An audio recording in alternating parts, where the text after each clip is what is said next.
So Hard Club with IST who are performing at tonight's Post-Punk Strikes Back festival with Espen and the Witch and a few other bands. We've just live from England, and we just sort of thought we'd have a chat and introduce the band. So Andy, do you want to start and introduce yourself and tell us what you do in the band? Yes, my name's Andy. I am a bass player and not really a lot else. I'm Joel. I play drums. I'm Adam. I'm the singer and I play guitar.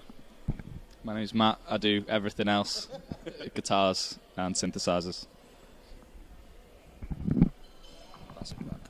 Okay, tonight's gig is your first in Portugal. Are you excited? You know, you played a gig in Berlin last year. Are you really excited to be playing outside of the UK for like the second time? Yeah, very much so. It is only the second gig we've done outside the UK, like Dave says. We were offered this show back in September, and when you're offered gigs abroad anyway, it's always sort of an experience to take your music to somewhere new. But there seems to be a real sort of a genuine sort of love of not just this style of music, but just sort of bands touring from the UK, from other places in Europe, sort of worldwide, really. And when we looked at the venue, and we looked at the other artists who've played here over the years, and it was sort of a no-brainer really to come and play it. I'm definitely excited. We travelled from London yesterday. We were playing the Alexandra Palace in London yesterday, so we're kind of operating on 2 hours sleep, and I'm still excited. So maybe when I get a bit of sleep, we'll be even more up for it. But yeah, don't know about any of the rest of you. Agree with everything they're saying. Cop out. What an easy job. So you've released a couple of EPs that came out, one last year, Spinning Rooms, and then Everything Is Different Now, earlier this year. You've just been in the studio recording your debut album. How did those sessions go, and when are we likely to see the record? Yeah, so we've been in the studio, as Dave said.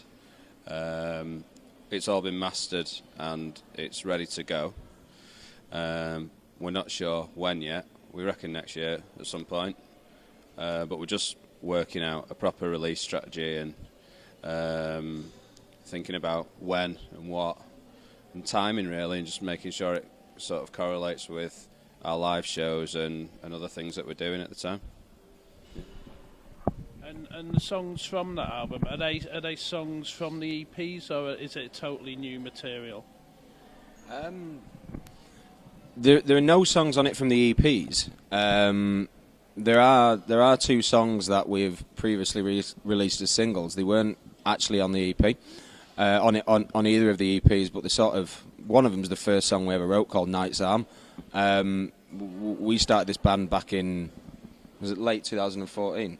Yeah, we played our first gig in early 2015, but we started as a band in 2014. Matt joined the band in 2018. So you kind of go through stages of a band where you sort of develop, you change your sound, you sort of grow yourself as an artist. And the album was one of them. We probably could have done an album 2 or 3 years ago. You know, we could have sort of like combined the 2 EPs and sort of shoved that out as an album. But you only get your debut album once, and you kind of want to give you the sort of best version of yourself. And I feel as though maybe you know, the EP is great, really proud of them. But since Matt's joined the band, we've really sort of grown our sound. We've got an extra guitar in there. We've got keyboards. You know, we put synthesizers on the EPs, but we've got a sort of a dedicated synthesizer and keyboard player and some extra guitars on there, and it was just sort of a development of the sound. There's 10 songs in the album, 2 of which people they can listen to online. The rest of it is new material. Yeah, pretty much. You're the new guy, Matt. You contributed a lot to the sound. Well, I really enjoy. I mean, a lot of the songs on the album are like songs that I've been with the band to write. Like on Everything Is Different Now, that was like, I think there was a couple that were left over before I joined that I kind of added a bit to, but I think it's been really nice with the album to be able to kind of get hands-on from the start and be able to write an album with everyone and be able to add what, you know, I do to the songwriting process. And the recording was really fun. Like, it was a real, I don't know, we did it quite sharpish. It was only about 5-6 days, I think. Yeah. It was literally just us in a room playing, and then we just put loads of stuff over the top. Not too much stuff, but enough stuff. So yeah, I don't know. I just love it. That's what I've got to say. So one of the most important things for us was to keep that sort of live feel about it. So we live tracked pretty much everything, and then we did overdubs where we needed to, where unfortunately Matt's only got 2 arms, so if he had 4 arms or 6 arms, we could have just done it all live, couldn't we? Yeah, we should get him, we should learn how to play keyboards with his toes, and then we'd be right then, wouldn't we? I have got a twin. Yeah. That we could get in, yeah. It's bad enough having one of you though, isn't it, really, to be fair?